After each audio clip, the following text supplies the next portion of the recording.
Okay, Assalamu alaikum everyone, and welcome to our session 2 for OE. আমরা আর delay না করে আমরা শুরু করে দিচ্ছি। জিতুকে হোস্ট হিসেবে এখন আমি ট্রান্সফার করে দিচ্ছি। Thank you, Fahim Bhai. So we are going to start our presentation, second session. I don't know if you can see my screen. Can you see the presentation? হ্যাঁ ভাই দেখতেছি। Give one example yesterday, okay, and also we explain the macro OE and micro OE. So macro OE is a general efficiency of the factory. We can use the macro OE that most of the factories are doing, not most of the factories, some of the factories are doing. But the problem of macro efficiency is that I can know the efficiency, but I will not know what is the root cause of the problem. The examples I have given yesterday, that let's take Mr. X, an operator of screen print machine. He's very happy today, and because today he has broken all past record and he has produced 320 pieces in one shift of 8 hours. He has 30 minutes of lunch break, 20 minutes of tea break. Even though at the end of that day, 20 pieces were not okay, but he is still happy. During these 8 hours, he has changed one model, and to change one model to another model, it takes 10 minutes. But the lab said standard speed of this machine is 1.5 pieces per minute. So this machine can produce 1.5 pieces per minute. So this is the information I have. Now, if I ask you, what is the suggestion you can give to Mr. X to improve the efficiency of these machines? What you can suggest, and what are the problems you can identify from this information? Let's imagine tomorrow morning you are going to your factory and you get this information. You see that Mr. X is coming to you and sharing this information that he has made 320 pieces, which is a record. But do you think he can still improve? What is the suggestion you can give? So it was the questions yesterday. Some of you tried to guess the efficiency, but those who joined for the first time today, I would like to ask if you can guess the efficiency. Jitu, Yes. According to the last conversation or the last seminar part, what I looked at, actually here the efficiency was approximately 50%. Close right? to 50%, yes. Close to 50%. But though it's a record to produce 320 pieces and 20 pieces was not okay, but also it is a record. But according to the efficiency calculation, it is only 50%. It should be near to 100 or 90% or 95%. This kind of percentage should be there. But fact is, why we are doing this seminar, we have to calculate those things that you have already discussed, that OE or the efficiency factor regarding to the human.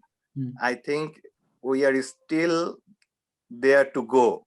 We don't know. We are here to understand that what will be happening in next. Okay. Right?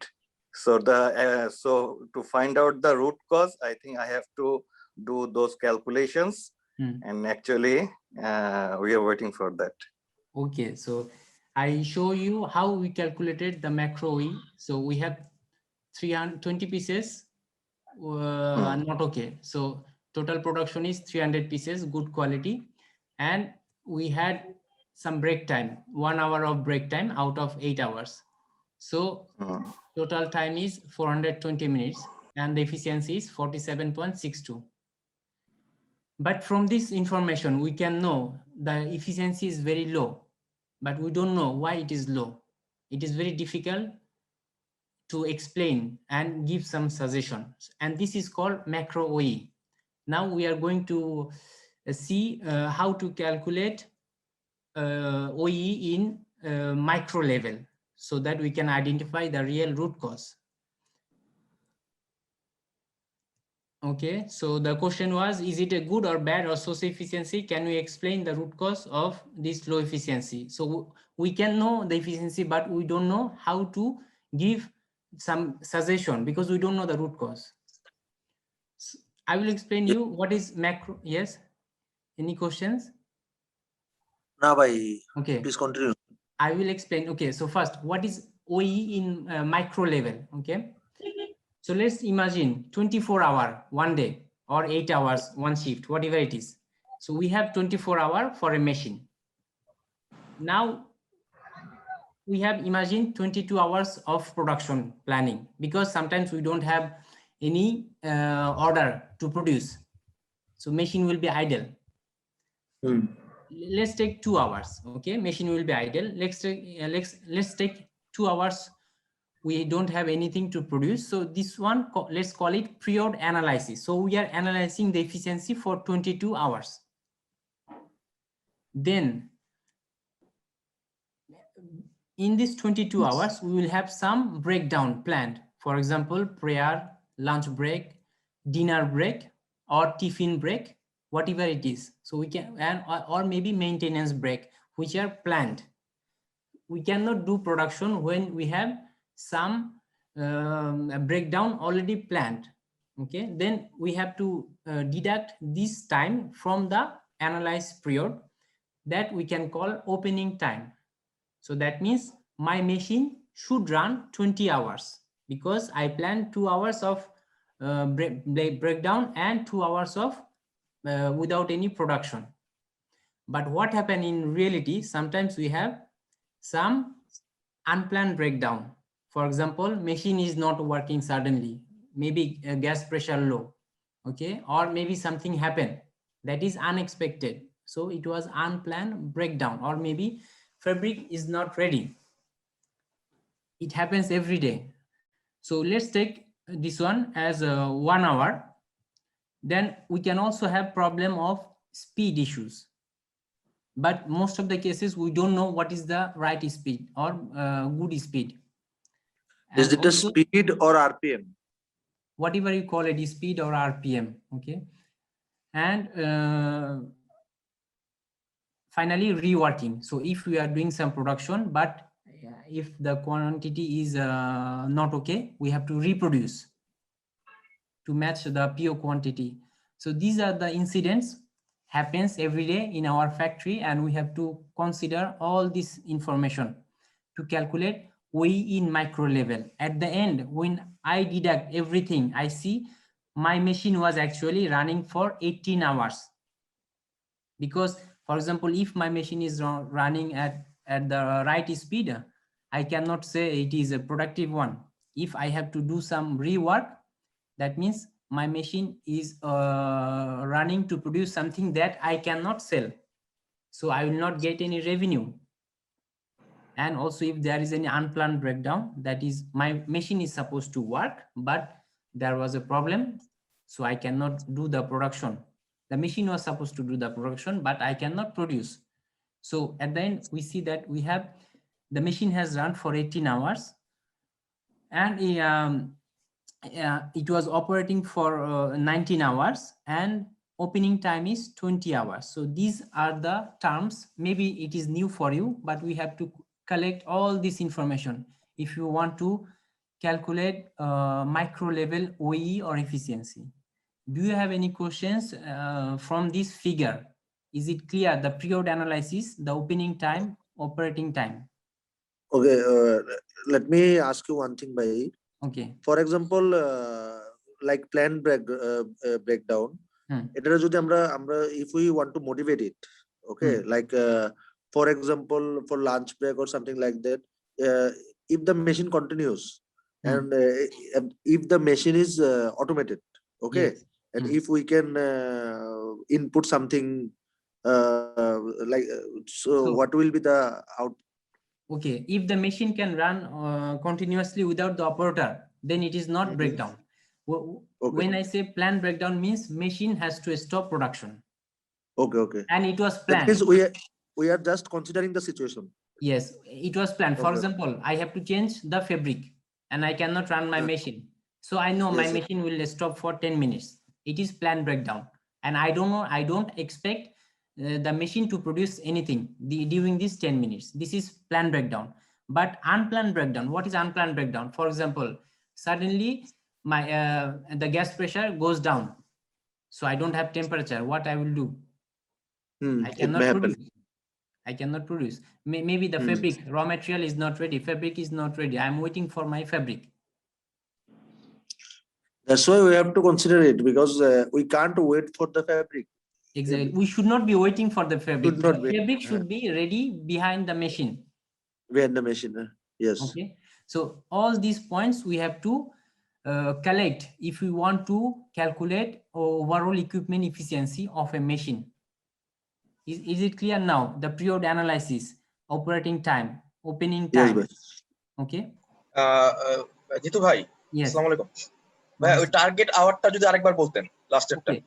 Target hour, so target আওয়ারটা আমি একটু explain করি। এই যে আমি operating time যেটা দেখতেছি আমি, হ্যাঁ, এই অপারেটিং টাইমটাতে আমি লেটস ইমাজিন আমার 100 পিস করার কথা ছিল, ঠিক আছে, আমি 20 পিস নট ওকে হয়েছে, এখন ওই 20 পিসটাও তো আমাকে আবার প্রডিউস করতে হবে।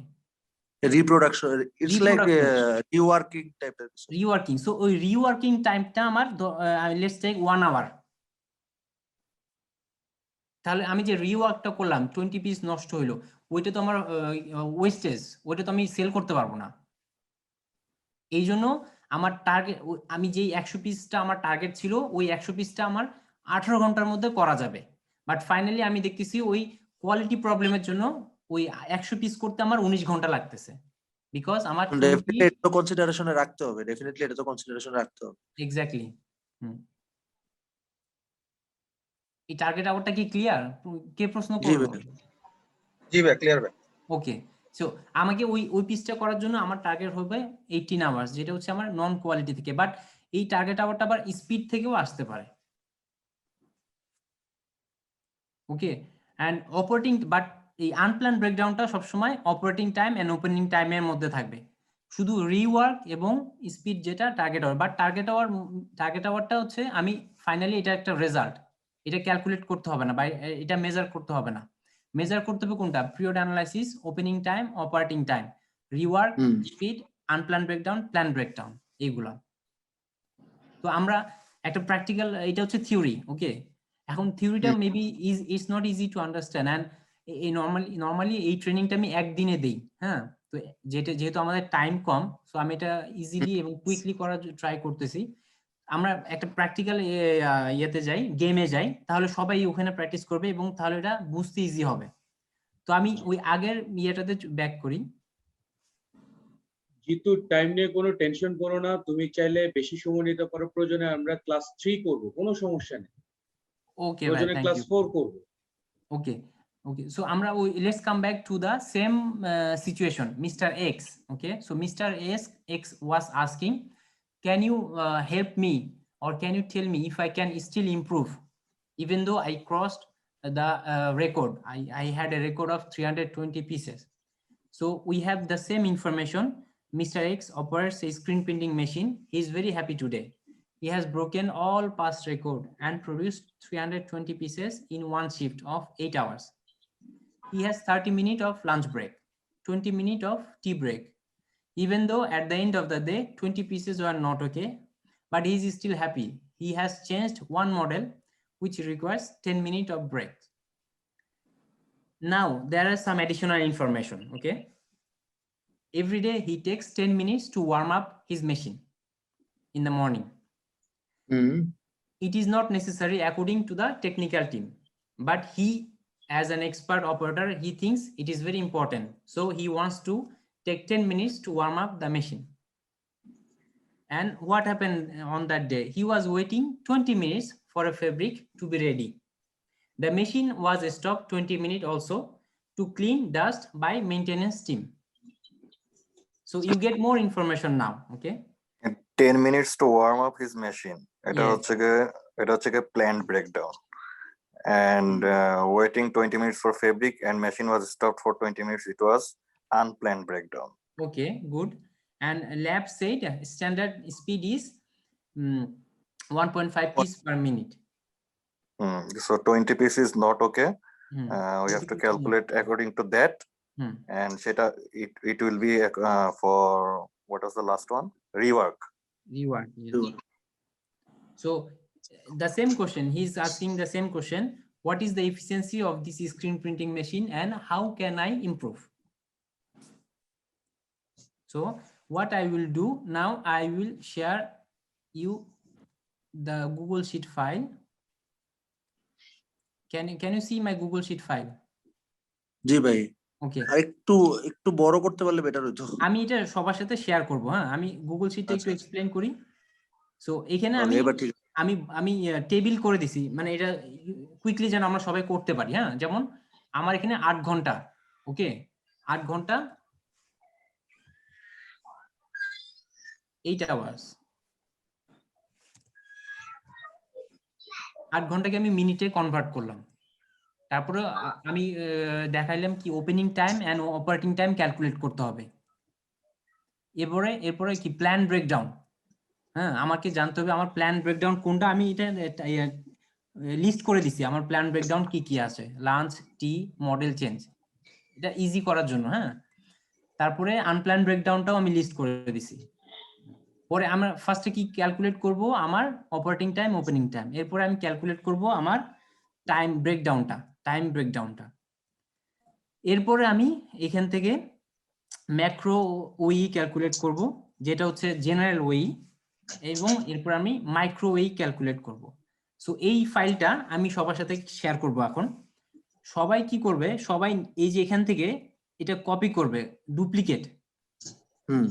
ডুপ্লিকেট করবে এবং সবাই নিজের নামে একটা ট্যাব করবে এবং ওই ট্যাবে সবাই সবারটা ফিল আপ করবে, so that everyone can practise at the same time. এবং যখন শেষ হবে তারপরে সবাই সবার রেজাল্টটা শেয়ার করবে। এটা কি ক্লিয়ার গেমটা? জি ভাই। হ্যাঁ, কারো কোনো প্রশ্ন আছে? না, এখন পর্যন্ত নাই। ওকে, তো আমি আরেকটা জিনিস দেখাই তাহলে। ওইতে লেটস ক্যালকুলেট ওই efficiency. How we will calculate ওই?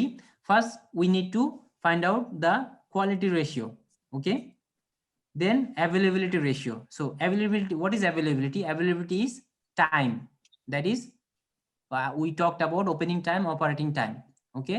So we have to calculate quality percentage, that is ratio of good quality divided by total quality. Availability, that is operating time divided by opening time. And finally performance, that is the speed or RPM, whatever you call it. So quality, availability and performance. I show you this chart again. So period analysis, opening time, operating time. Period analysis will be 8 hours for this case. Then you have to calculate opening time, that is plan breakdown, period analysis minus plan breakdown. Then operating time is opening time minus unplanned breakdown, okay. I will present my screen. You can see this one, you can see the formula of OE, but I am going to share this Google Sheet with you now.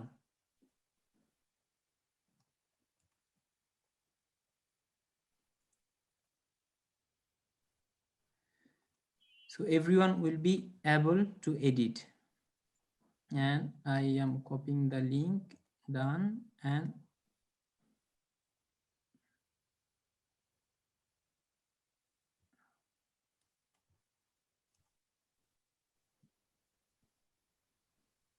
what is the chat option? How can I share? Send you by chat. I have to stop sharing maybe.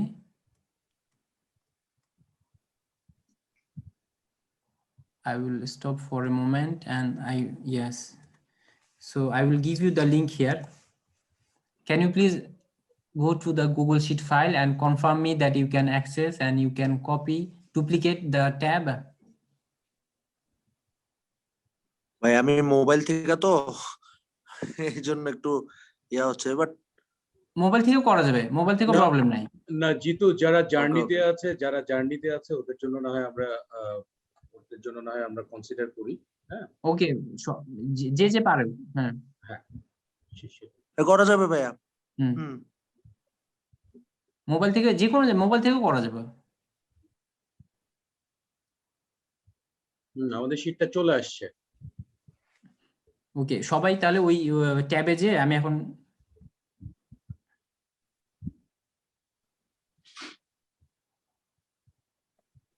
সবাই মোসানে ভাই already tab create করছে। এই ট্যাবে click করলে duplicate করতে হবে। Duplicate করে সবাই ট্যাবের নিজের নামে একটা ট্যাব সেভ করে ওইখানে এডিট করতে পারবে।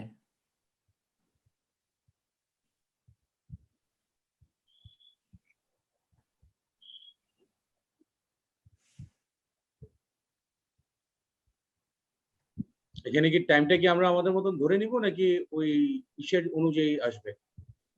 কোন টাইমটা ভাই? Lunch time, tea time? Lunch টাইমে যে আমি এটা শেয়ার করতেছি, এই যে এইখানে যে টাইমটা আমি দিচ্ছি, এটা আমি আমার স্ক্রিনটা শেয়ার করি, তাহলে আপনারা এটা দেখতে পারবেন। আমি অ্যাসাইনমেন্ট আমি ফাহিমের বাসায় যা করব। আচ্ছা ঠিক আছে। পিএল এ ছুটি লাগবে? হ্যাঁ, আমি যাবো গো ভাই। let's come back. So can you see my screen? Yes. Okay. So let's take step by step. So first, period analysis. So period analysis, we are analyzing one shift, 8 hours. So let's convert 8 hours to minute. Why minute? Because we have some breaks like 10 minutes, 15 minutes. So it's better to calculate everything in minutes. If we are talking about 24 hours, in that case, we could have taken hours. But here we are talking about one shift. So it's easy to take in minutes. So period analysis, we are analyzing 8 hours, that is 480 minutes. Opening time 420. So how can, so let's first make a list of all the breakdown. Lunch break is 30 minutes. Tea break is 20 minutes. Model change 10 minutes. So it makes 60 minutes. So 1 hour. What we said, we have to know what is the total plan breakdown, because we cannot make any production. So we don't expect any production during these 60 minutes. So we had 420 minutes, but we know that 60 minutes we cannot make any production. So we know that our machine will run actually 420 minutes. 20 minutes. But 60 minutes it will not be running, it will not be doing any production. But what happened in reality on that day, we had some other unexpected breakdown. For example, the operator was waiting 20 minutes. Then he said, he thinks it is very good and it is important to warm up the machine. It is his opinion. But in reality, the machine supplier said this warm up is not necessary. And it depends on the technology also. So if the machine supplier said no need to warm up, that means no need to warm up. We have to be factual and concrete. So these 10 minutes that the operator is taking is actually a waste of time. So we will consider it as unplanned breakdown. না হিসাবে তো এটা plan breakdown হওয়া উচিত না, যেহেতু সে করতেছে, সে সবসময় এটা করতেছে, তাহলে এটা প্ল্যান ব্রেকডাউন হওয়া উচিত। But by mistake, even though it is operator to operator এটা চেঞ্জ হবে। হ্যাঁ, কোন অপারেটর বললো আমার কাছে মনে 15 মিনিট, ওই ক্ষেত্রে তাহলে কি আমি 15 মিনিট নিব আরেকজনের জন্য? নো। হ্যাঁ, যেটা আমার প্রয়োজন নাই, এনিথিং যেটা প্রয়োজন নাই সেটা আমি করব না। এরপরে ডাস্ট। ওকে, সো ডাস্ট ক্লিন করতে আমার 20 মিনিট লাগছে। হ্যাঁ, বাট আমার তো মেশিন ক্লিন থাকার কথা। আমি যদি রেগুলার ক্লিন করি তাহলে আমার ডাস্টটা থাকতো না। সো এই যে 20 মিনিট আমার ওয়েস্টেজ, এবং টোটাল আমার 50 মিনিটস হলো। এটা কি ক্লিয়ার? তার মানে এই ফর এক্সাম্পল ভাই, আমি একটা ছোট একটা জিনিস জানতে চাচ্ছি। ফর এক্সাম্পল এই ডাস্টের অপশনটা অটোমেটিক মেশিনে যদি ধরেন এটা অটোমেটিক ডাস্ট ক্লিনিং অপরচুনিটিটা থাকে, অথবা ডিভাইস টাইপের কিছু একটা থাকে, তাহলে তো আমাদের এই 20 মিনিট টাইমটা সেভ হওয়ার কথা। এক্স্যাক্টলি, তখন আর আমার মেশিন প্রোডাকশন মেইন, আমি তো এটা এখানে এক্সাম্পল দিছি, হ্যাঁ, বাট আরো বিভিন্ন কারণে ব্রেকডাউন হুম। হইতে পারে। এই আমার মেইন জিনিসটা যেটা বুঝতে হবে, আমার প্রোডাক্টিভিটি বন্ধ ছিল কিনা, আমার প্রোডাকশন বন্ধ ছিল ইয়েস ইয়েস ইয়েস ওকে ওকে ভাই এবং যদি প্রোডাকশন বন্ধ থাকে ওইটা কি অলরেডি আমার প্ল্যানিং এ ছিল কিনা। মানে যেমন ধর সিয়াম আমাদের ওয়াশিং মেশিনের জন্য যেটা আমাদের হয়, ওয়াটার লেভেল হ্যাঁ। ইন্ডিকেটরটা ম্যাক্সিমাম কেসে আমাদের অপারেটররা চালায় না। আমরা করি কি ওটা ম্যানুয়ালি বুঝিয়ে আমরা ওটাকে মাপি, তাই না? আমাদের এটা ওয়াশিং এর এটা মেশিনে ভাই যেটা হয় এটা ভাই আগে আগে এটা আগে ব্যারেল ম্যাক্সিমাম মেশিন কেসে, গুলাতে এটা হইতো মানে ম্যাক্সিমাম হ্যাঁ। কেসে তো এইটা যেমন ধর অনেক জায়গাতে অটোমেটিক ওয়াটার লেভেল ইন্ডিকেটর আছে, but they are not using. হ্যাঁ এখন এই যে টাইমটা না, ওয়েস্টেজ এখন করতেছে, এখন এটা কিন্তু জিনিস একটা ওয়েস্টেজ, তাই না? আমি জেনারেল হ্যাঁ কেসের কথা বলতেছি, এক্স্যাক্টলি এক্সেপশন না।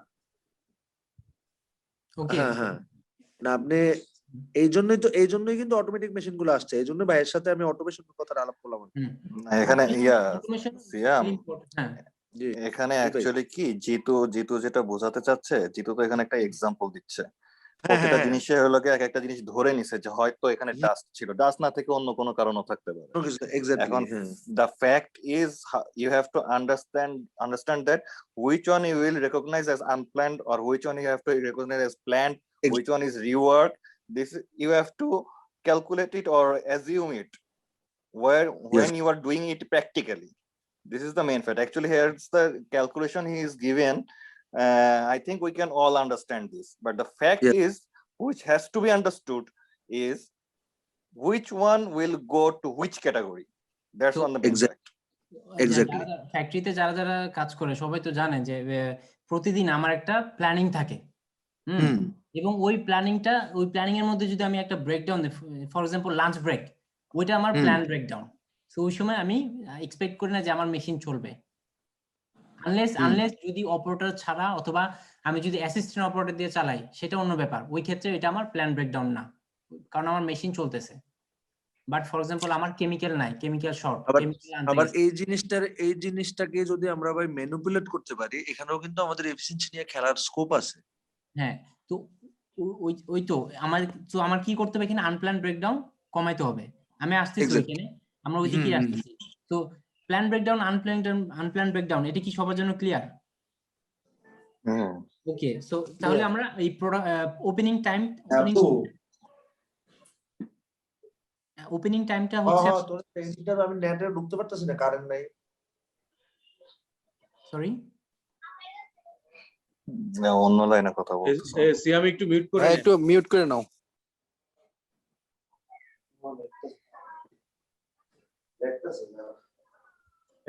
জিতু তুই স্টার্ট কর। ইয়েস, সো তাহলে ওপেনিং টাইমটা হচ্ছে 420 মিনিটস, আর অপারেটিং টাইমটা হচ্ছে যে আমার আনপ্ল্যান ব্রেকডাউন ছিল, সেই আনপ্ল্যান ব্রেকডাউনটাকে আমি মাইনাস করলাম। তার মানে কি অপারেটিং টাইম, এটা হচ্ছে আমার রিয়েল টাইম, মানে মেশিনটা কতক্ষণ চলছে অ্যাকচুয়ালি। আমার একটা শিফট হচ্ছে 480 মিনিটস, বাট 480 মিনিটস আমার মেশিনটা চলে নাই, আমার মেশিনটা চলছে 370 মিনিটস। এইটা হচ্ছে আমার রিয়েল টাইম, যে টাইমে আমার মেশিনটা প্রোডাক্টিভ ছিল। সো এই জিনিসটা আমাকে জানতে হবে। এরপরে আমি দেখি তাহলে আমার আর কি ইনফরমেশন ছিল যে স্ট্যান্ডার্ড স্পিড। সো আমার ল্যাব থেকে বলছে এই মেশিনের স্পিড বা অথবা একটা স্যাম্পল করতে 1.5 পিস পার মিনিট লাগবে।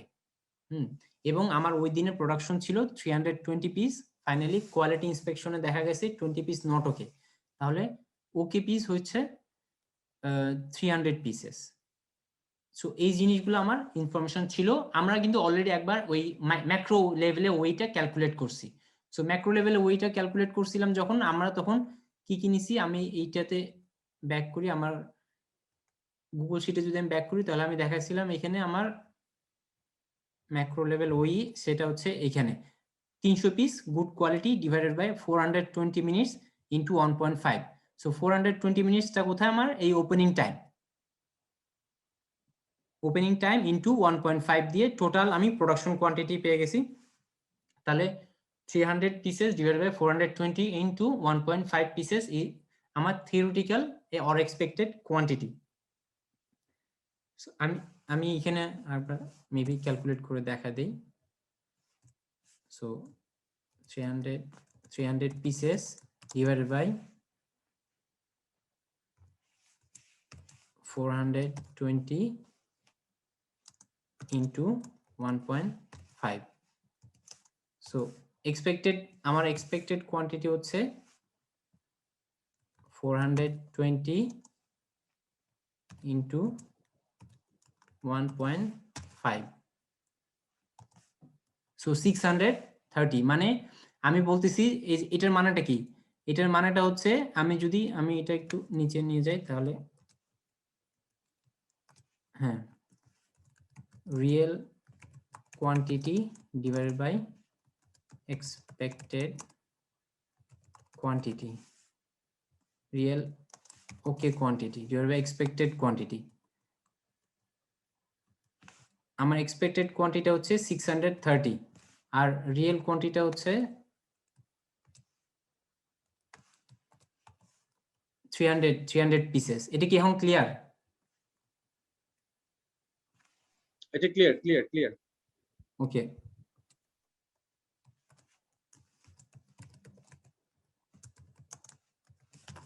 সো আমি এরপরে যাই তাহলে ম্যাক্রো, আমি মাইক্রোটা কিভাবে করব। মাইক্রোটাতে আমি দেখি, আমি কি বললাম আমার কোয়ালিটি লাগবে, অ্যাভেলেবিলিটি লাগবে, পারফরমেন্স লাগবে। সো কোয়ালিটিটাও সবার জন্য ক্লিয়ার। আমি আমার গুড কোয়ালিটি কোয়ান্টিটির রেশিও, সো আমার গুড কোয়ান্টিটি হচ্ছে 300 পিসেস, আমি কোয়ালিটি টোটাল প্রোডাকশন হচ্ছে 320, সো 20 পিসেস আমার ওয়েস্টেজ বা নন কোয়ালিটি, তাহলে 300 ডিভাইড বাই 320 আমাকে দিচ্ছে 93%, 93.75%, এটা হচ্ছে quality okay piece divide by total piece. Availability or time, so availability আমি যদি বাংলায় বলি, আমার মেশিনটা কতক্ষণ অ্যাভেলেবল ছিল এবং আমি কতক্ষণ ওইটা মেশিনটা চালানোর প্ল্যান ছিল। সো এটা হচ্ছে আমি প্ল্যান করছিলাম কি 420 মিনিট চালাবো, বাট ফাইনালি আমার মেশিন চালাইছি 370 মিনিট।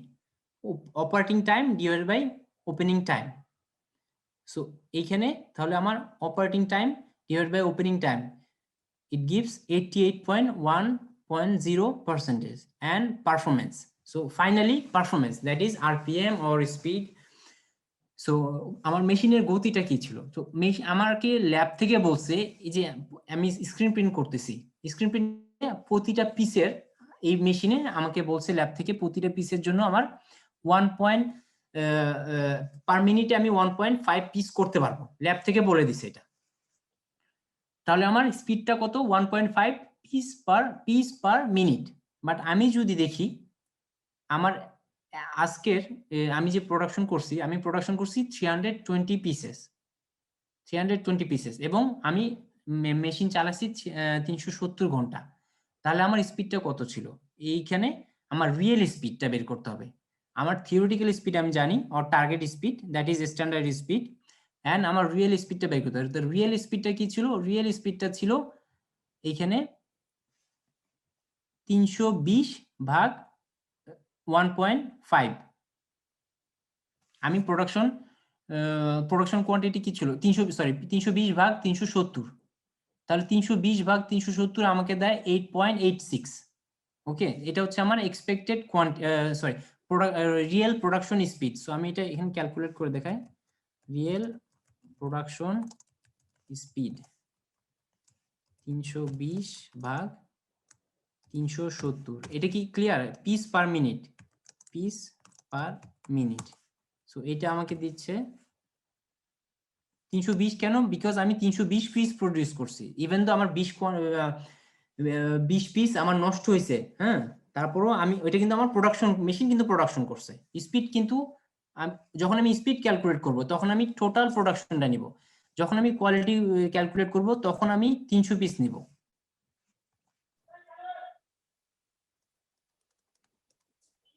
তাহলে আমার স্পিডটা এখানে 1.86 piece per minute, whereas my standard speed or expected speed is 1.5 piece per minute.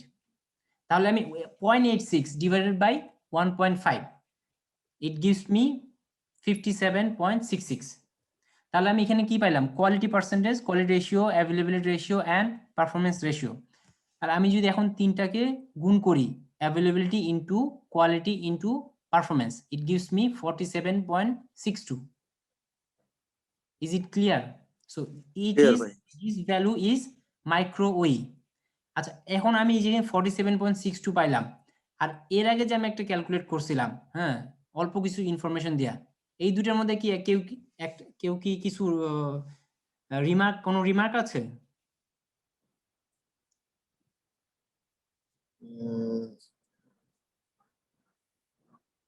কোনো কিছু হাইলাইট বা না, এখানে না বোঝার মতন কিছু নাই, সবকিছুই ঠিক আছে। নো ভাই, আমার কোশ্চেনটা ছিল কেউ কি এখানে খেয়াল করছে এখানে যে ভ্যালুটা এক্স্যাক্টলি সেম?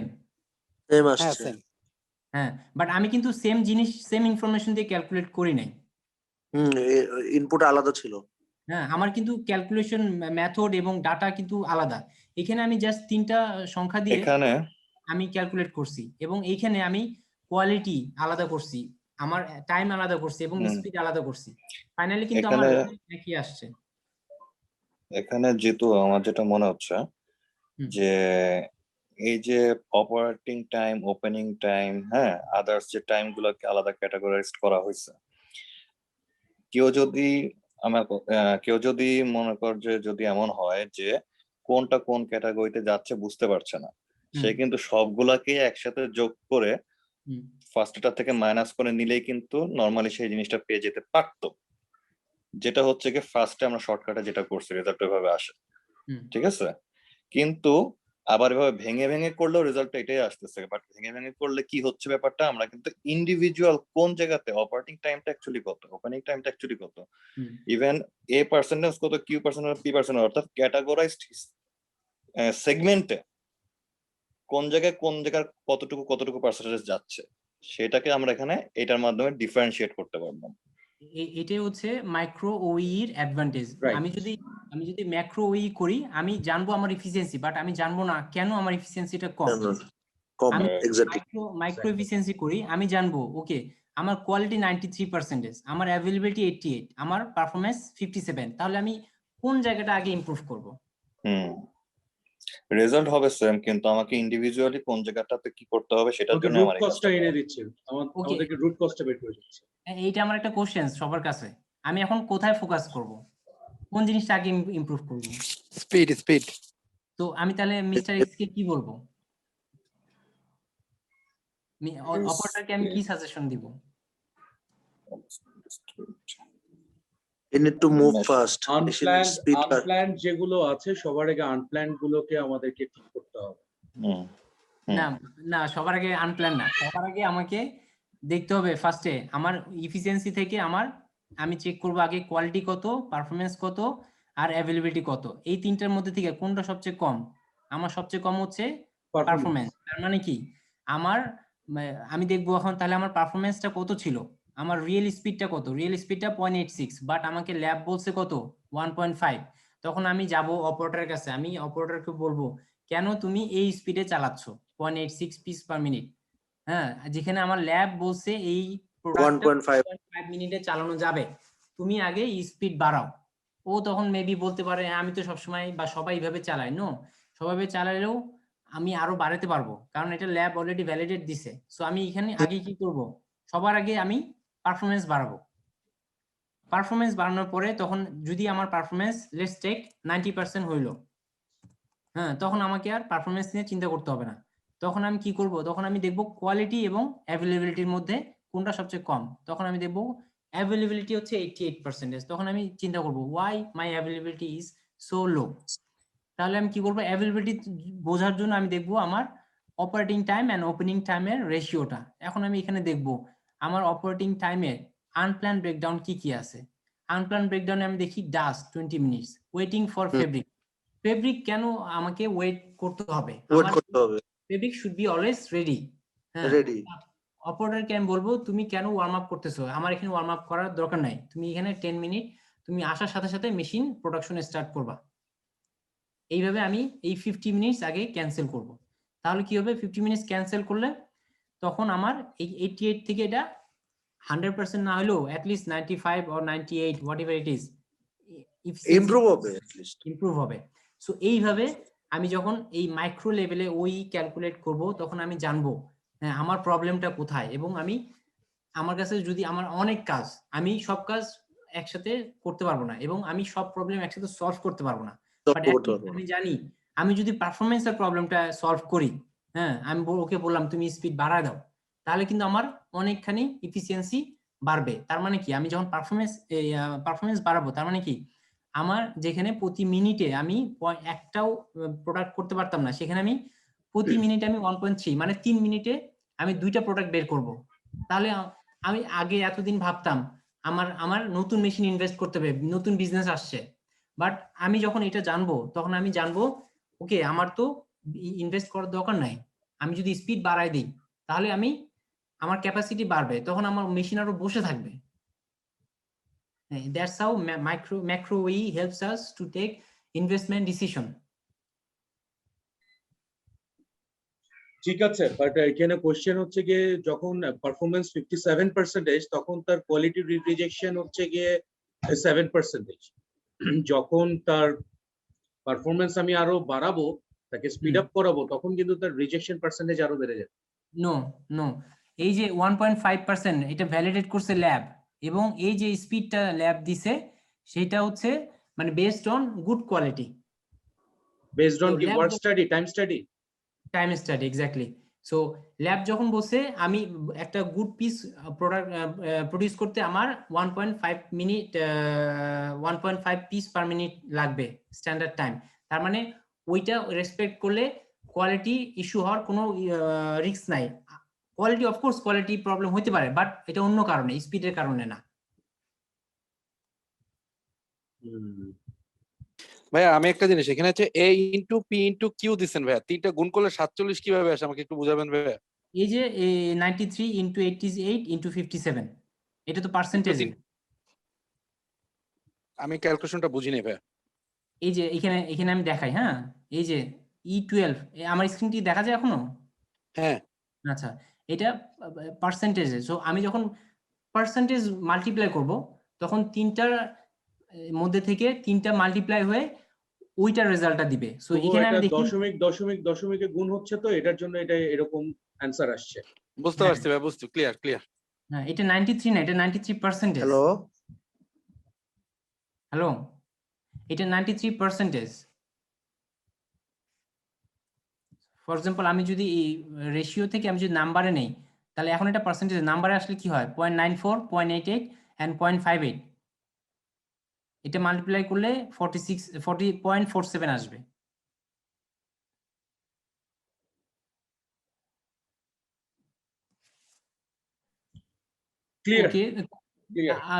ওকে আমি এখানে যদি জাস্ট একটা ডিফারেন্স দেখাই দেই মাইক্রো আর ম্যাক্রো এর মধ্যে ডিফারেন্সটা কি। এই ম্যাক্রো যখন আমরা ক্যালকুলেট করব, এইখানে আমরা ওপেনিং টাইম কনসিডার করব, বিকজ আমি ম্যাক্রো তে আমার ডিটেইলস ব্রেকডাউন বা আনপ্ল্যান ব্রেকডাউন এইসব আমি কনসিডার করি না, সেই জন্য ম্যাক্রো তে সবসময় আমি ওপেনিং টাইম পর্যন্তই লিমিটেড থাকবো। বাট মাইক্রো তে আমাকে আনপ্ল্যান ব্রেকডাউন কনসিডার করতে হবে, সেই জন্য অপারেটিং টাইম কনসিডার করতে হবে।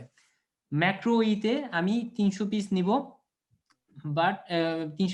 বাট মাইক্রো তে 300 পিস নিব শুধু কোয়ালিটি কনসিডার করার জন্য, quality percentage. But speed calculate করার জন্য আমি 320 টোটাল প্রোডাকশনটা নিব। সো এই জিনিসগুলা মানে প্র্যাকটিসের ব্যাপার, এটা একটু যত প্র্যাকটিস করব আমি ওই জিনিসটা ক্লিয়ারলি বুঝতে পারবো।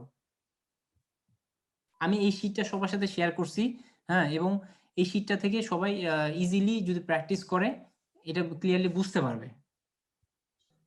এটা এফেক্টিভ আছে ভাই, আমি দেখলাম যেটা ইভেন যে কোনো সেক্টরের জন্যই effective. Exactly, except garments worker.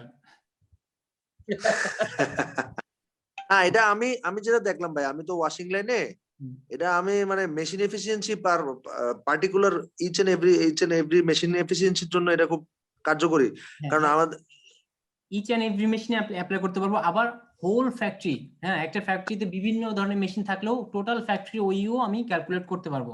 হ্যাঁ টোটাল এফিসিয়েন্সি তো আসবে আমার। এক্স্যাক্টলি। এনিওয়ে জিতু, আজকে আমাদের এই সেশনটা তো মোটামুটি শেষ হলো, এরপরে আমাদের আর কতক্ষণ লাগতে পারে, বিকজ আমাদের টাইম অলরেডি এক্সপায়ার্ড। আমি এখনই শেষ করে দিব ভাইয়া, বিকজ যে কোনো মোমেন্টে ডিসকানেক্টেড হয়ে যাবে। সো আমরা কি নেক্সট সেশনের জন্য কি ওয়েট করব নাকি আচ্ছা, নেক্সট সেশনে ফাইনালি একটা সেশন করতে পারি, সেটা হচ্ছে যদি কেউ ইন্টারেস্টেড থাকে, হ্যাঁ, এবং তার আমি- ফ্যাক্টরি ওই ক্যালকুলেট করতে চাও, তাহলে আমি যেটা বলতে পারি এই ইনফরমেশন গুলো নিয়ে আসে এবং আমরা একসাথে ওই ক্যালকুলেট করব ওই ফ্যাক্টরির, কেউ যদি ইন্টারেস্টেড থাকে। এটা হচ্ছে আমার প্রপোজাল। রাইট নাও ফ্যাক্টরিতে নাই, এটা হলো ঝামেলা। কেউ যদি আমি ইন্টারেস্ট আমি আমি সিরিয়াসলি ভাই এই জিনিসটা খুব মানে আমি খুব ইন্টারেস্ট ফিল করতেছি, কারণ হচ্ছে মানে স্মার্ট ওয়েতে কাজ করার, this is the way, smart ওয়েতে কাজ করার। ডেফিনেটলি। কারো কোনো ফিডব্যাক বা কোনো কোশ্চেন্স, অথবা কেউ আমার কিছু কোশ্চেন ভাইয়া ওই একটাই, যে এখানে ধরেন মেশিন স্পিড বলতেছে 1.5, এটা আমি কিভাবে জাস্টিফাই করব? আমার ল্যাব বলতেছে খুব মানলাম, কিন্তু এটা আমি কিভাবে জাস্টিফাই করব? এটা টাইম হচ্ছে টাইম স্টাডি শুভ, টাইম স্টাডি। স্ট্যান্ডার্ড। ভাইয়া আমি আমার প্র্যাকটিক্যাল অনালিসিসে বলি, আমি আর 2-3 জায়গায় জব করছি, তো আমি জাস্ট ঠিক বলি আমার গার্মেন্টস আমি এফিসিয়েন্সি আমি 130% পাইছি। কেন কি হয়েছে? এসএমবি বাড়ায় দিছে, এসএমবি বাড়ায় দিয়ে তারা ওয়ার্ক স্টাডি এটা কি করছে, এখন সেটাকে আমি জাস্টিফাই কিভাবে করব? এখন তোমার ওয়ার্ক স্টাডিটা ঠিক না ভুল সেটা তোমাকে অ্যাসেস করতে হবে। এটা ম্যাক্সিমাম জায়গায় ভাই এই প্র্যাকটিসই হয় ভাইয়া। ঠিক আছে, হ্যাঁ, আমার বড় সমস্যা না, ওয়ার্ক আমি কিভাবে স্টাডিটাকে করব? জাস্টিফাই করতে হবে। এটা ঠিক কিভাবে আছে? করবো ভাই? আমার question আমাদের এটাই। আমাদের এখানে যেটা প্রবলেম সেটা হচ্ছে গিয়ে আমাদের ওয়ার্ক স্টাডিটা যে এখানে যে ভুল, সেটাই হচ্ছে কি রিয়েলিটির সাথে তারা যে টার্গেটটা দেয় এবং যেটা আমাদের প্র্যাকটিক্যালি আসে, এই দুটোর মধ্যে একটা হিউজ গ্যাপ থাকে। আই ডোন্ট থিংক দ্যাট কোনো ওয়ার্কার ইচ্ছা করে ডিলে করে। আমি আমার প্রোডাকশনে আমি কাজ করে আমি যেটা দেখেছি যে আমি মনে করি না যে আমার কোনো ওয়ার্কার ইচ্ছা করে ডিলে করে। হোয়াট উই ভাই নিড টু ডু, আরেকটা ওদেরকে কথা হচ্ছে কি, কাউন্সেলিং, ওদেরকে মোটিভেশন করে স্পিড আপ করা যায়। গতকাল শুভ একটা প্রশ্ন ছিল, থিওরিটিক্যাল আমি কোয়ান্টিটি কিভাবে, এক্সপেক্টেড কোয়ান্টিটি কিভাবে ক্যালকুলেট করব? শুভ, এটা কি ক্লিয়ার এখন? না আমি ভাই এখন আমার কোশ্চেন এটাই যে আমি কিভাবে জাস্টিফাই করবো, আমি আমার ওয়ার্ক স্টাডিকে কিভাবে ধরবো? এইটা এখন আমরা ওয়ার্ক স্টাডি একটা টিম, ওকে, আমরা ওয়ার্ক স্টাডি জি। টিমকে রেসপন্সিবিলিটি দিছি একটা, সে তার রেসপন্সিবিলিটি ঠিকমতো করলো কি করলো না এটা তার ব্যাপার। বাট আমার ফার্স্ট অফ অল আমি যদি সবসময় আমি ডাউট করতে থাকি, হ্যাঁ, সবাইকে, তাহলে কিন্তু আমি কখনো প্রোগ্রেস হতে পারবো না। এক্স্যাক্টলি। ফার্স্ট থিং যেটা করতে হবে, আমি ওয়ার্ক স্টাডির টিমের যে রেজাল্ট, ওই রেজাল্ট আমি নিব এবং ওইটা নিয়ে কাজ করব। কাজ করার পর যখন আমার এফিসিয়েন্সি 150 বা 100 এর উপরে যাবে, which is not possible, which is not realistic, এরপর আমি ওয়ার্ক স্টাডি টিমকে দেখাবো যে দেখো তোমাদের তোমাদের টিমের যে রেজাল্ট বা আউটকাম বা স্ট্যান্ডার্ড সেটা পসিবল না, রিয়েলিস্টিক না। তখন ওরা আবার স্টাডি করে একটা নতুন রিপোর্ট দিবে। বাট আমার কাজ এটা না যে ওয়ার্ক স্টাডি টিমের রিপোর্ট আমি বিলিভ করি না, সো আমি কিছু করব না। এখানে না, শুধু আমি আমি একটু তোমাকে একটা সলিউশন বলি, টাইম স্টাডি জি, আমরা জি। দুইভাবে করি। একটা হচ্ছে অপারেটরকে জানায়া করি, তখন অপারেটর দেখতেছে যে আমার বসরা সব পিছে দাঁড়ায় আছে, আমি তাড়াতাড়ি করি, দ্যাট ইজ ওয়ান। অ্যানাদার হচ্ছে আমরা কাউকে জানাবো না, ওরা কি করতেছে কি না করতেছে, কেমনে করে একদম রিয়েল টাইম স্টাডি, যেটাকে আমরা শ্যাডো টাইম স্টাডি বলি। হ্যাঁ, এই দুইভাবে করে আমরা টাইম স্টাডি করতে পারি। এখন আমাদের যে টাইম স্টাডি যে টিমটা থাকে, যে টাইম স্টাডি টিমটা ঠিকভাবে করে ও যে ডাটাটা দিচ্ছে, আমার ল্যাব যে ডাটাটা দিচ্ছে, সেই ডাটাটা এক্স্যাক্টলি আছে কিনা সেটা ক্রস চেক করতে গেলে আমার এই দুইটা স্টাডি রিপোর্টে আমাকে ওখানে প্রেজেন্ট থেকে করতে হবে। তখনই আমি বুঝতে পারবো যে এটা রাইট অর রং। ঠিক আছে ভাইয়া, এখন আমি জাস্ট একটু জানার জন্য ভাইয়া, এই আপনার এফিসিয়েন্সি কি 100 উপরে হয়? না, ইম্পসিবল। আমার হিসেবে হয় না, কিন্তু আমি মনে করেন আমি এর আগে ছিলাম ইপিলিয়নে যখন ওদের যে ওয়ার্ক স্টাডির হেড, সেও একজন শ্রীলঙ্কান, তার সাথে কথা বললাম, সে আমাকে চ্যালেঞ্জ দিয়ে বলছে যে না, আর এটা 100% এর উপরে হয় এফিসিয়েন্সি। না, আমি এখন যেখানে আছি সেখানে শ্রীলঙ্কান সেম কাহিনী কথা বলতেছে। এখন আমি তো এত কিছু বুঝি না, বাট আমার হিসাবে আমি যা বুঝি যে এটা হবে না, কিন্তু তারা বলতেছে হয়। পারফরম্যান্স হতে পারে, এফিশিয়েন্সি হতে পারে। তার মানে আমি আমার যে রিয়েল ক্যাপাসিটি, হ্যাঁ, অ্যাবিলিটি, পটেনশিয়ালটা আমি ওটা আন্ডার এস্টিমেট করতেছি। when we underestimate our real product capability or ability, then the performance can be more than 100%, efficiency can be more than 100%. সমস্যাটা হচ্ছে ভাই, এখন হচ্ছে ম্যাক্সিমাম ফ্যাক্টরি হচ্ছে কেপিআই বেসড। এখন কেপিআইটা হচ্ছে তার হচ্ছে আমার এফিসিয়েন্সি কত, আমি কত কি করতে পারি, এবং এইটা একটা মানে বলাটা ঠিক না, তারপর জিনিসটা সত্যি যে এখন আবার সব জায়গাতেই এই ব্যাড প্র্যাকটিসটা হচ্ছে যে আমি ধর আমি গার্মেন্টস এর ক্ষেত্রে বলি, আমরা এসএমবিটা বাড়াই দিয়ে আমি এফিসিয়েন্সি ওইভাবে বাড়ায় দেখাচ্ছি, এটা ম্যানেজমেন্টও ধরতে পারতেছে না, আমরা আসলে ওইভাবে ধরতে পারতেছি না, বাট এটা প্র্যাকটিস হচ্ছে এখন কন্টিনিউয়াস। ম্যানেজমেন্ট নিজেই তো ডিটেইলসে যেতে চায় না, এবং ওনার তাদেরকে যেতে হবে, তারা জাস্ট সবাইকে এখন এই নলেজ গুলো শেয়ার না করলে, হ্যাঁ প্র্যাকটিস ডিটেইলসে না গেলে কোনোদিনও পসিবল না। এই যে আমরা এখন দেখলাম ফার্স্ট যখন ম্যাক্রো করি আমার পসিবল না আমি ফিডব্যাক দেওয়ার, বাট আমি যখন মাইক্রোতে যাব তখন আমি জানতে পারবো প্রবলেমটা কোথায়।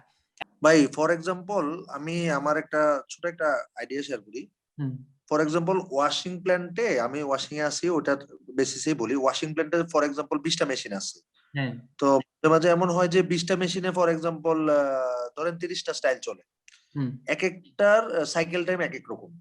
হ্যাঁ, ঠিক আছে, তো আমি যদি ওই cycle time just cycle time রাইখেই কি এগুলো এই হিসাবে যাইতে পারবো? তো এটা একটু কমপ্লেক্স। হ্যাঁ, যখন আমার একটা ডিসকন্টিনিউয়াস প্রসেস, ওই সময় আমাকে নিতে হবে মুভিং এভারেজ, বিকজ আমার সাইকেল টাইম বিভিন্ন প্রোডাক্টের জন্য বিভিন্ন রকম। ওই সময় আমাকে নিতে হবে কি মিক্স প্রোডাক্ট। তো মিক্স প্রোডাক্টের জন্য টেবিল করতে হবে, কমপ্লেক্স, অনেক কমপ্লেক্স। আমি যেটা আমরা যেমন আমার গার্মেন্টস এ যেমন স্টাইল চেঞ্জ হইলে আমরা যেমন এসএমপি চেঞ্জ হয়ে যায়, ঠিক ওরকম করে তোর এখানেও এটা ওইভাবে করে চেঞ্জ হয়ে যায়। তো সবচেয়ে ইজিয়েস্ট হয় কি, সবচেয়ে ইজিয়েস্ট হয়ে আমি একটা মেশিনের ওই আগে শুরু করব। একটা মেশিন, আমি 20টা মেশিন যাব। আমি যখন বুঝতে পারবো আমার ওই একটা মেশিনের এফিসিয়েন্সি হ্যাঁ কিরকম, এবং আমি নিজে বুঝি কিভাবে এফিসিয়েন্সি বাড়াতে হবে, তারপর আমি একটা মেশিন থেকে আমি 10টা মেশিনে যাব, 10টা মেশিন থেকে 20টা সাপোজ মেশিন। তোর মিড ওয়াশের জন্য একটা যাবে, আবার টাওয়েল ব্লিচের জন্য আরেকটা যাবে। না সেটা তো আছে ভাই, স্টাইল ওয়াইজ তো ডেফিনেটলি ভ্যারি করবে, স্টাইল ওয়াইজ তো ভ্যারি করবে। আমি এই জিনিসটা বোঝার জন্য ফর এক্সাম্পল আমার একই মেশিনে 3-4টা স্টাইল যখন চলে আসবে একই টাইমের মধ্যেই করা লাগবে হয়। তো আচ্ছা আমি একটা এক্সাম্পল দেখাতে পারি, যদিও এটা আমার আমি জানি না কেউ যদি কি স্টিল ইন্টারেস্টেড, না হলে এই যে আমি বললাম মিক্স প্রোডাক্ট, ওইখানে আমি যেমন এখানে আমার একটা স্ট্যান্ডার্ড ছিল 1.5 পিস পার মিনিট, এটা একটা প্রোডাক্টের জন্য। বাট আমার যখন 5টা প্রোডাক্ট থাকবে, 5টা প্রোডাক্টের 5টা স্ট্যান্ডার্ড, তখন আমাকে আরেকটা জিনিস হচ্ছে কি যখন মিক্স তখন আচ্ছা ওকে ওকে 5টা স্ট্যান্ডার্ড, তাহলে আমাকে কি করতে হবে 5টা প্রোডাক্টের 5টা স্ট্যান্ডার্ড, ওই 5টা স্ট্যান্ডার্ডকে আমাকে কনসিডার মাল্টিপ্লাই করতে হবে 5টা স্ট্যান্ডার্ডের কতগুলো কোয়ান্টিটি ছিল, এটাকে বলে মিক্স প্রোডাক্ট অথবা moving average, sorry not moving average, sorry mix product. হ্যাঁ, সো এই জিনিসটা একটা গুগল শিটে করা পসিবল, অর আরেকটা বলে পন্ডারেটেড এভারেজ। ওকে ভাই, এখন এই জিনিসটা হলে কি যখন আমার প্রোডাক্টটা যখন মিক্স প্রোডাক্ট হয়ে যায় তখন তো এখানে স্কিলেরও ব্যাপার চলে আসে। ফর এক্সাম্পল একটা অপারেটর অথবা একটা সুপারভাইজার, ফর এক্সাম্পল একটা সুপারভাইজার একটা মেশিন যখন অপারেট করতেছে সে যখন একটা পার্টিকুলার স্টাইল নিয়ে কাজ করতেছে, তার ওইটার প্রতি একটা স্কিল লেভেলটা কিন্তু আলাদা হয়। বাট যখন তার মিক্স প্রোডাক্ট চলে আসে তার কিন্তু সেম, ফর এক্সাম্পল সেম প্রোডাক্টটা আরেকটা অপারেটরের কাছে যদি তার এফিসিয়েন্সি লেভেল যদি 90%ও আসে, যখন এটা মিক্সডে চলে আসবে তার কিন্তু সেম এফিসিয়েন্সি লেভেলটা আসবে না। আমি সেটার কথা বলতে, এটা হচ্ছে নেক্সট স্টেপ। বাট ওয়াশিং মেশিনে এটা তো মেশিনটা কাজ করতেছে, এখন যদি অপারেটর যদি না জানে কিভাবে চালাতে হয়, সেটা ইমপ্যাক্টটা দেখা যাবে পারফরমেন্সে। ওকে, তার মানে আমি তখন বুঝতে পারবো, আমি যদি 2টা মেশিন নিলাম এবং একটা মেশিন আমার এক্সপার্ট অপারেটর আর একটা মেশিনে আমার নিউ অপারেটর, তখন আমি দেখবো যেটা এক্সপার্ট ওইটার পারফরমেন্সটা বেশি এবং যেটা নিউ ওইটার পারফরমেন্সটা কম। তখন আমি কি করব, আমার স্কিল ম্যাট্রিক্স করতে হবে। স্কিল ম্যাট্রিক্সে আমি দেখবো আমার একটা নিউ অপারেটরকে এক্সপার্ট অপারেটর করতে কি কি স্কিল লাগবে, তখন আমি এখানে তো ভাই সেগমেন্ট করাটা অনেক বেশি ইম্পর্টেন্ট, মানে কাকে আমি কি দিব এই সেগমেন্টটা করাটা কিন্তু মোস্ট ইম্পর্টেন্ট দেখতেছি। এটা তো ম্যানেজারের কাজ, এবং ম্যানেজার জানবে কিভাবে আসলে কোন মেশিনটা, হ্যাঁ ম্যানেজার জানবে কিভাবে কোন মেশিনটা আমার লো পারফরমেন্স, কোন অপারেটরের স্কিল আপ করতে হবে। আমার যদি ওইটা থাকে আমি ওইতে দেখলাম, হ্যাঁ আমার দুইটা মেশিনে দুই ধরনের পারফরমেন্স, তাহলে আমি জানি ওই অপারেটরের পারফরমেন্স সমস্যা আছে, তাহলে ওই মেশিনের অপারেটরকে ট্রেন আপ করতে হবে যদি সেম মেশিন হয়। আবার যদি মেশিন এর আমরা মাইক্রো অ্যানালাইসিসে গেছি যে আমার রুট কজটা কোথায়। হ্যাঁ, গট ইট ভাই। তারপর তুমি যদি আরো ডিটেইলসে এটা নিয়ে কাজ করতে চাও, হ্যাঁ তুমি আমার ডাটা নিয়ে আসো, আমি তোমাকে হেল্প করব টেবিল রেডি করার জন্য। তুমি ডাটা নিয়ে আসো, তুমি ডাটা নিয়ে আসো, অনেক জ্বালাবো ভাই। না না তুমি সমস্যা নেই। ডাটা নিয়ে আসো, প্রয়োজনে আমরা আরেকটা সেশন করব, প্রয়োজনে 3 মাস পরে আরেকটা সেশন করব, নো ওয়ারি, বাট তুমি ডাটা নিয়ে আসো। ওকে ওকে ঠিক আছে। আমি হুম। তাহলে সাইকেল টাইম আর এগুলো আমি ইয়া করে, কারণ আমি রাইট নাও ফ্যাক্টরিতে নাই, তো ফ্যাক্টরিতে থাকলে হয়তো আমার এটা ইজি হইতো, আমার ইয়া হতো। তো থ্যাঙ্কস এভরিওয়ান। আর মামুন তো খালি জয়েন করে তো বসে আছে, একটা হুম। আনমিউটও করলো না। মামুন ভাই আছেন? মামুন না, অন আমি করে মনে আসছি হয় কিন্তু ভাত আমি লেটে খাইতেছে। জয়েন করছি যার জন্য আছি। মানে আরে মামুন ভাই থাকতে মামুন আমি হচ্ছে আটকামি গিয়ে করতেছি, এটা আমাদের কোনো ওয়াশ কথা? টেকনিশিয়ান, সিএনডি তে আছে। ওকে ওকে, সবাইকে ধন্যবাদ। যাক, সবাইকে আল্লাহ হাফেজ, থ্যাংক ইউ জিতু, ভালো থাকিস রে দোস্ত। জি ভাই, এবং আমরা আশা জিতু ভাই করি থ্যাংক ইউ যে- সো মাচ। আমরা আশা করি যে Yeah. আমাদের অস্টার তরফ থেকে আরো বেশি বেশি ট্রেনিং প্রোগ্রাম হবে, এটা দেখে সবাই ইন্সপায়ার্ড হবে এবং আমরা নিজেরা নিজেদের স্কিল ডেভেলপমেন্টে কাজ করব। এটা লাগবে ভাই, এটা লাগবে। পোলাপাইন ভাই মার্কেটে গেলে। ঠিক আছে, আল্লাহ হাফেজ everybody, good night thank you everyone. ভাই। Good night. থ্যাংক ইউ ভাই, আল্লাহ হাফেজ। Bye bye. আল্লাহ হাফেজ ভাই। আসসালামু আলাইকুম।